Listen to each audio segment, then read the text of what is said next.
નમસ્કાર, આપ જોઈ રહ્યા છો સ્પાર્ક ટુડે ન્યૂઝ। ડભોઈ નગરમાં સુથારવાગા વિસ્તારમાં રાઠોડ સ્ટુડિયો પાસે આવેલું 170 વર્ષ જૂનું પ્રાચીન અને પૌરાણિક આદિત્યશ્વર મહાદેવ અને ચંદ્રમૌલેશ્વર મહાદેવનું મંદિર ભક્તિભાવના માહોલ વચ્ચે ફરી એકવાર ધાર્મિક ગૌરવનું કેન્દ્ર બન્યું। વર્ષો જૂનું આ મંદિર સમય જતાં જર્જરિત હાલતમાં પહોંચી ગયું હોવાથી મંદિરની મરામત અને પુનઃ વ્યવસ્થા કરવામાં આવી હતી। મંદિરના જીર્ણોદ્ધાર બાદ ભગવાન મહાદેવની પ્રાણ પ્રતિષ્ઠા પૂર્વે શુદ્ધિકરણ માટે હોમાત્મક લઘુરુદ્ર યજ્ઞનું આયોજન કરવામાં આવ્યું। આ ધાર્મિક યજ્ઞમાં કુલ 11 ધાર્મિક જોડાઓએ વિધિવત ભાગ લીધો। વૈદિક મંત્રોચ્ચાર સાથે મહાદેવની આરાધના કરી સમગ્ર યજ્ઞ વિધિ વૈદિક પરંપરા મુજબ પંડિતોના મંત્રોચ્ચાર અને હવન સાથે સંપન્ન થઈ।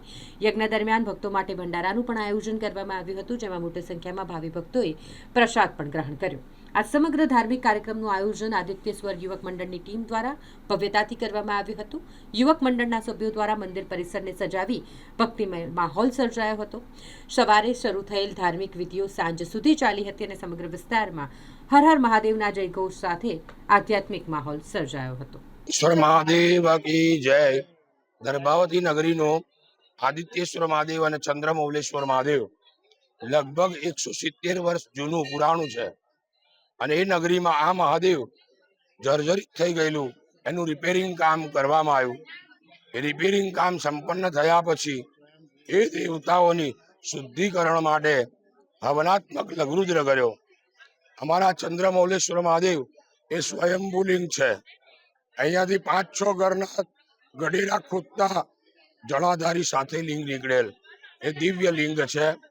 એની સેવાથી દરેકની મનોકામનાઓ પૂર્ણ થાય છે। એટલે અહીંયા આદિત્યેશ્વર મહાદેવના આ યજ્ઞ સંપન્ન થયો છે। દરેક ભાવિક ભક્તોએ એના દર્શનનો લાભ લેવો અને ભગવાનની કૃપા પાત્ર બનવું।